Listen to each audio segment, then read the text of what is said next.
warahmatullahi wabarakatuh.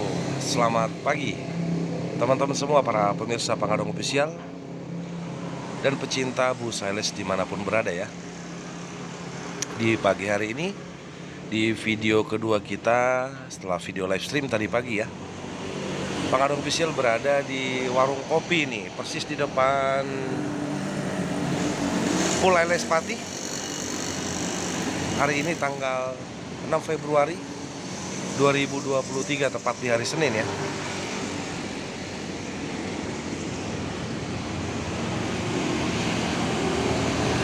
Di pagi hari ini Pangadong Official mau me time dulu ya teman-teman ya. Kita sedikit curcol atau me time istilahnya Pangadong Official ini di luar para kru dan para orang lain lah tentunya. Ini kan Pangadong Official dan teman-teman ya di video ini ya.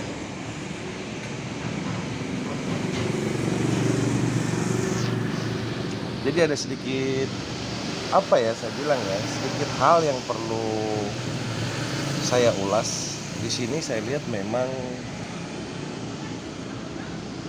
ada beberapa faktor juga ya yang mempengaruhi demand. Demand itu dalam arti kata daya tarik ya, daya tarik minat atau minat penumpang atau seseorang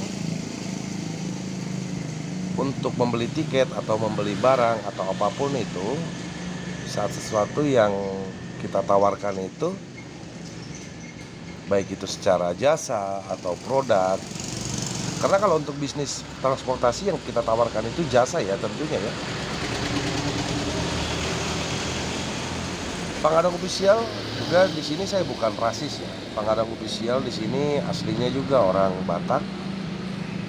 Saya Marga Sianipar. Tentunya PT Antar Lintas Sumatera ini kebanggaan buat semua masyarakat Sumatera Utara.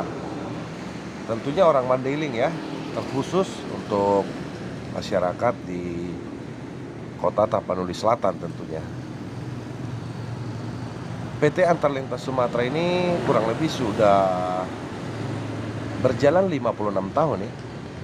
Tepat itu di tanggal 29 September 2022 kemarin kita merayakan hari jadi PT Antar Lintas Sumatera. Jadi dengan usia yang 56 tahun ini, konsistensi PT Antar Lintas Sumatera di lintasan Sumatera Jawa tidak perlu diragukan lagi ya. Dan tentunya bukan sekedar nama besar aja sih.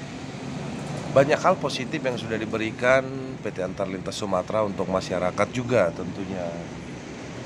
Sangat banyak masyarakat, entah itu dari perantau dari Pulau Jawa ke Sumatera, entah sebaliknya Pulau Sumatera ke Jawa, yang ditolong oleh PT Antar Lintas Sumatera ya. Kita jelas tahu sama tahu tentunya. Di sana Bang Toba sudah mulai beraktivitas ya untuk membersihkan busnya ya. Kita pantau dari jauh. Di sana Bang Sumo dari kemarin, dari malam itu teman-teman, dia sibuk telepon sana sini ya untuk menghubungi beberapa link atau orang ketiga yang bisa memberikan penumpang di jalur dari Semarang sampai ke Palimanan tentunya ya.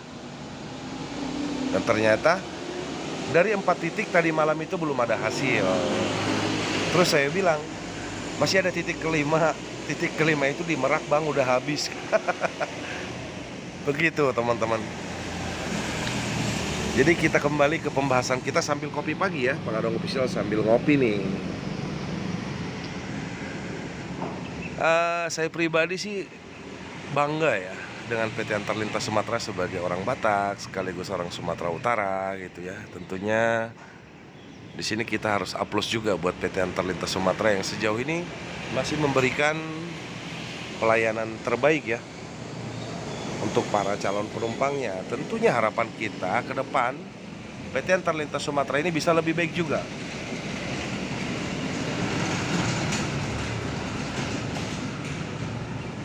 Sekedar saran dari saya pribadi, saya pikir tidak ada salahnya juga. Yang penting teman-teman bisa meresponnya secara positif ya.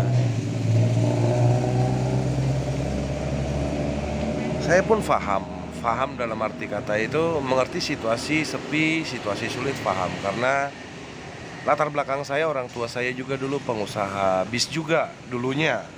Dan saya paham betul tentang arus penumpang gitu. Tapi di sini kita tidak membahas itu.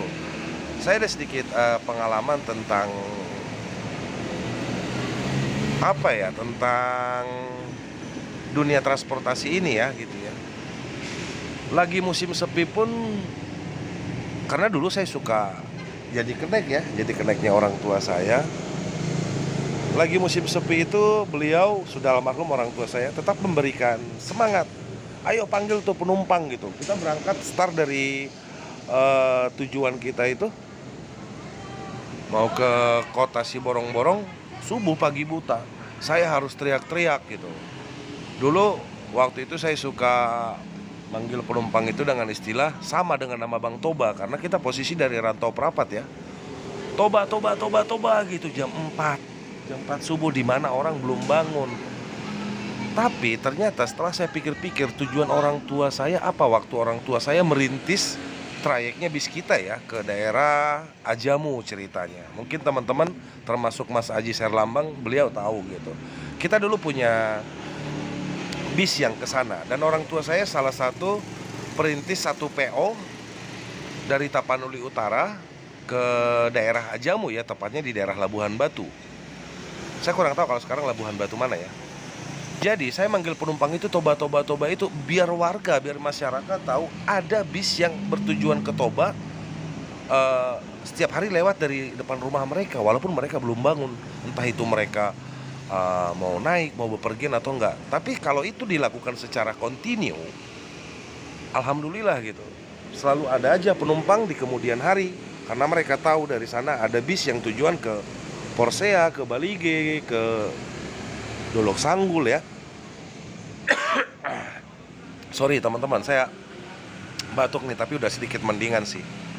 Jadi itu yang saya buat jadi suatu pengalaman memori. Kenapa saya bilang kita perlu inovasi, dimana nama besar kesuksesan satu PO atau apapun itu tidak menjamin untuk kesuksesan kita atau siapapun di masa yang akan datang jika mereka tidak bisa secara konsisten melakukan inovasi gitu, melakukan perubahan yang lebih baik tentunya dalam segi hal pelayanan ya. Jadi kurang lebihnya seperti itu teman-teman. Di luar catching, apalagi sih kira-kira yang perlu dilihat untuk strateginya? Yaitu adalah orang ketiga atau perantara gitu. Jika di satu tempat itu mungkin sudah terlihat mulai sepi, kita harus perhatikan SDM yang ada di kantor perwakilan kita gitu ya. Apakah mereka aktif, mereka jemput bola gini. Kalau stay di sana duduk di stand, itu namanya nunggu bola. Nah kalau jemput bola gimana? Itu kita bisa lakukan dengan tentunya dengan sistem brosur atau pamflet. Itu untuk masuk ke pelosok-pelosok ya. Kita memberikan informasi ke mereka. Oh ada bus ini, ada promo ini, kalau naik bus ini gitu. Saya rasa itu akan memberi dampak yang sedikit positif. Menurut saya pribadi ya teman-teman ya. Jadi saya pun berharap teman-teman tidak menilai itu sesuatu intervensi atau sisi negatif ya. Ini demi kecintaan saya pribadi untuk PT Antar Lintas Sumatera. Terlepas ada beberapa teman yang pro dan kontra, seperti yang saya bilang tadi, tidak masalah buat saya gitu. Saya rasa apabila cara itu ditempuh, ya akan sedikit memberikan dampak positif ya. Nah di luar itu lagi apa? Fasilitas yang kita siapkan di pool itu sendiri ya. Karena terkadang sepertinya, contoh gini, di Pool ALS Bogor itu tidak jarang ada penumpang yang berangkat besok, dia datang malam, datang sore, dan sekaligus nginap di pool itu. Dan fasilitas yang ada di Pool ALS Bogor saya rasa sangat-sangat cukup layak. Ini menurut saya. Begitu juga yang ada di Pool ALS Pati ini ya. Karena saya sudah merasakan sendiri istirahat di sini, mandi di sini, melihat loketnya, ruang tunggunya gitu. Jadi ini teruntuk buat manajemen PT Antar Lintas Sumatera. Dengan sangat saya berharap supaya PT Antar Lintas Sumatera ini tetap eksis di lintasan dan memberikan pelayanan terbaik untuk masyarakat ya, masyarakat Pulau Sumatera dan Pulau Jawa perlu sesekali, apa ya saya bilang, memperhatikan sisi teknis yang tadi kita bahas ya, mulai dari pool, SDM-nya, sistem promosinya seperti apa gitu. Jika mau tetap eksis ke depannya. Kita mengingat sekarang persaingan di dunia transportasi itu sangat-sangat ketat ya. Mereka berlomba-lomba memberikan pelayanan terbaik untuk para penumpang. Saat ini kita akui tentunya untuk secara harga tiket PT Antar Lintas Sumatera paling murah. Dan itu saya jamin teman-teman. Akan tetapi, tetap ada tapinya. Saya rasa beberapa penumpang dari 100%, mayoritas mungkin menginginkan harga tiket murah. Tapi di luar itu tentunya, sisa dari mayoritas tadi ada yang menginginkan dia mau bayar mahal demi kenyamanan.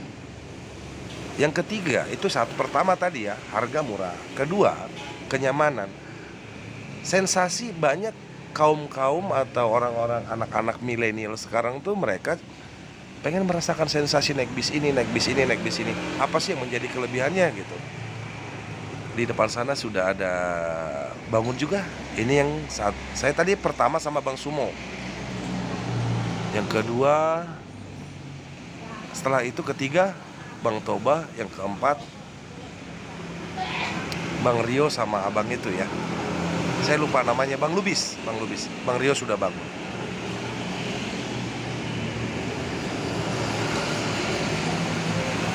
Jadi itu sedikit curhatan saya ya teman-teman ya di pagi hari ini. Karena apa ya, saya bilang saya bukan tersinggung sih di komentar kritik atau saya seneng, tapi saya lebih suka kita nggak usah buang-buang waktu untuk kritik yang kurang membangun atau yang tidak positif ya. Ya mending kita sekalian berikan komentar yang baik tentunya. Bang Kim,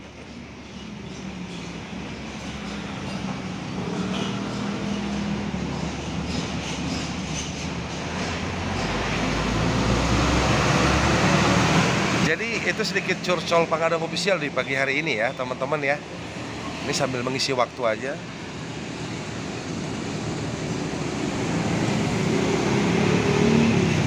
Soloknya Bang Don. Oh, saya pakai sendal beliau teman-teman. Sorry ya. Bang Lubis ini cincunya ALS 199 ya. Nah ini salah satu bus yang melewati lintasan ini. Sorry Bang, nggak tahu.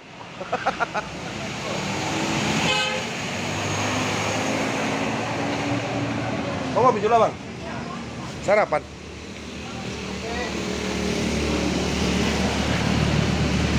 Kita akan tetap dampingi Bang Sumo hari ini sampai ke Merak ya teman-teman ya. Jadi karena mereka sudah pada bangun, saya mau coba sedikit apa ya, meluangkan waktu buat mereka untuk sarapan juga ya teman-teman. Nanti kita lanjut di video selanjutnya perjalanan kita dengan ALS 051. Oke, tetap stay tune di Pangadang Official. Selamat pagi.